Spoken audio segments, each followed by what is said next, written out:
This is Inside the Trade. So today we have an earnings bonanza off to a strong start, obviously, here in the morning. So today we've got Google, we've got IBM, we've got Tesla here later on after the bell. Now, it's a little bit early to be doing these trades, but hey, man, it is Inside the Trade. We got to get something done. So, Ben, bring us into the market. So now I think it is time to go ahead and to unveil our patented expected move butterfly for the first time on Inside the Trade. I like to do expected move butterflies around earnings. I like to do these around binary events. I really like them on Wednesday and Thursday going into a Friday expiration, as opposed to a Monday or Tuesday going into a Friday expiration. Now, when you do a butterfly, a couple of kind of high level thoughts and just kind of broad overview characteristics.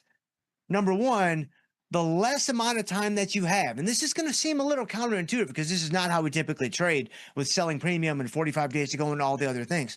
The less time you have, the better and more effective it could potentially be. Because if you get the move that you want, you don't want there to be extrinsic value left in the options. Like, you want to get where you're trying to go and then get out of there, man. Like, you want to be done and just gone. And the only way to really do that with a significant profit is you need the extrinsic value to dissipate off of the options.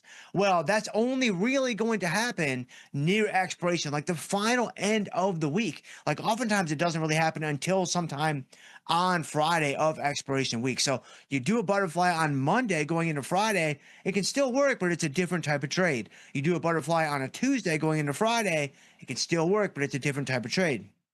You do a butterfly on a Wednesday or a Thursday going into Friday, that can obviously work, but that itself is a different type of trade. And so understand, when it comes to a butterfly, before we step this guy up, a few more high level thoughts. If I do a Monday or Tuesday butterfly going into Friday, then that's going to be a situation where my profit targets and my profit potential is not going to be super high. It's going to be more of, I'm looking for a single, I'm looking for a double, I'm looking for a ground ball to second base to move the runner over to third with less than 2 outs. That's what I'm looking for, right? If I'm going Wednesday, Thursday, and a Friday, now it's very different. Now maybe we get a double into the gap. Maybe we get a triple into the triangle. For all my Red Sox fans, got a big doubleheader today against the Orioles. We are going to make history. So just understand, it's a very different trade depending on when you put the trade on. So, okay, so let's go in to IBM here. Let's go to the 2-day cycle. And man, I see you guys in the chat putting in work. Look at the man from many places is here. Sam L is here. Joel James is here. Ranch is here. Christopher Springer is here. Man, I appreciate you guys so very much. And I see the rest of you guys are also in the house. Man, look at you guys. IBM. So here's what we're going to do. Now, you can look at this whichever way you want to look at this, right? You can use charts. You can whip up crack open a 10K. Like, you can do this however you want to do this. Personally, I just like to use common sense. Personally, I just like to kind of look at the world around me and use that to deduce the likely directional move of the stock. And by looking at this with IBM, I just don't know how you can think about IBM and just process and ponder, ruminate about international business machines as not only a company, but just more of a philosophy. I'm not sure how you can possibly think about this and be anything other than mega bearish. So let's go into IBM. And I think we got to play this thing to the downside, man. It's the only way. Again, I'm just the messenger. It is written. So if we got IBM at 211 and I'm setting this guy up to the downside, I'm going to be looking to kind of pin the expected move. I mean, that's the basic idea behind an expected move butterfly. I want to situate the butterfly such that right in the center of the net where those short strikes are, it's going to be right at the edge of the expected move. And so on the downside, this would be 200. On the upside, this would be about 222.5 or maybe 225, depending on kind of how you look at that copper strip there. And so if I'm doing this thing to the downside, I'm going to be looking at, something where I'm around that 200 strike, maybe a 197.5 strike to the downside as I set this guy up. And then in terms of the width of the butterfly, wider is always better, but wider is going to cost you more. And so you want to think about, how wide do I want this be in terms of maximum loss and things of that nature, because the maximum loss is going to be the maximum loss is going to be, the debit that you pay is going to be the maximum loss. Man, I'm used to ghosts at like 12 or 1 in preparation for 230. Man, I'm gonna have to start. I have to completely change my ghost intake now. Like, now we need a ghost at like 8:30, and that's on the tail end of like pre-workout. And so it's like, man, I'm not sure that the old system is ready for this. But nevertheless, we press on. So let's go ahead. Let's set up a butterfly here to the downside. So we could go 200, I'm sorry, 210, 200, 190. We could set that guy up a 1 by 2 by 1, of course. That's going to be $2.17. That is our maximum loss on the strategy. You can see that guy right there. The maximum profit is 783. Now that is a little bit of an illusion. That is a little bit of the Prestige or maybe the Illusionist. They both came out around the same time. I frequently get them mixed up, but they are both absolutely 5 stars, because in order to get the maximum profit on a butterfly, I'm going to have to A, pin the short strike, and B, have it happen at 4 o'clock on Friday, literally the moment of expiration.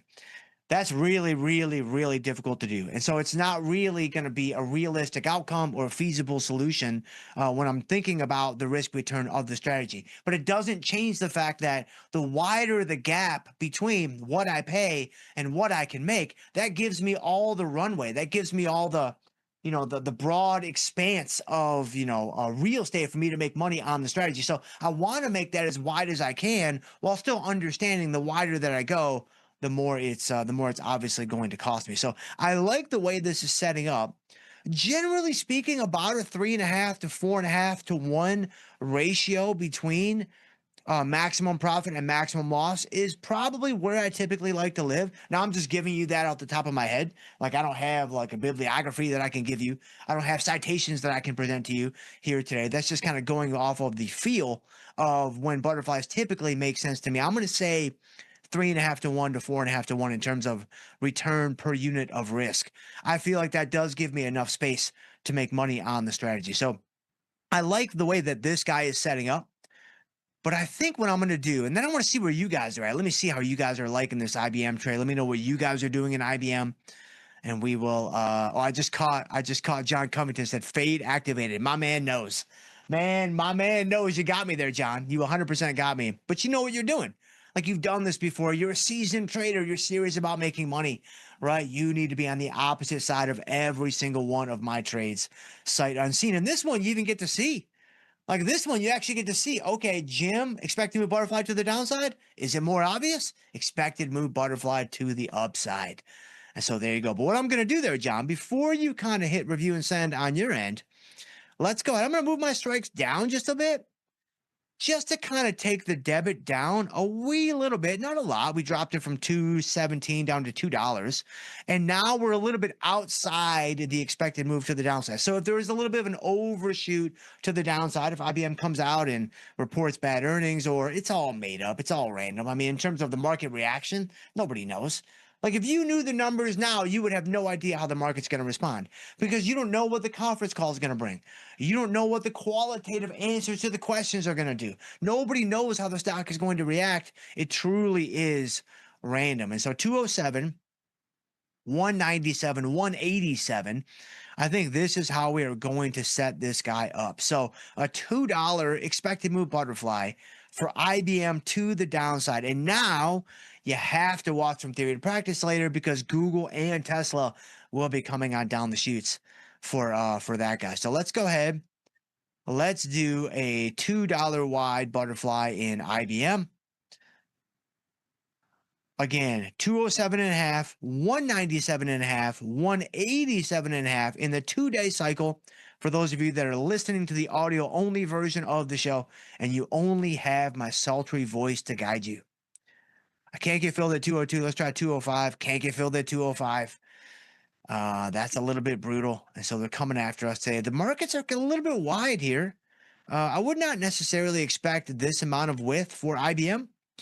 I mean, it's a pretty liquid stock. I would expect it to be a little tighter than this. But again, remember, when you're dealing with multiple legs, especially a 4-leg strategy like a butterfly, I mean, that's a lot of markets you have to negotiate. That's a lot of markets you have to navigate in terms of the bid-ask spread differential.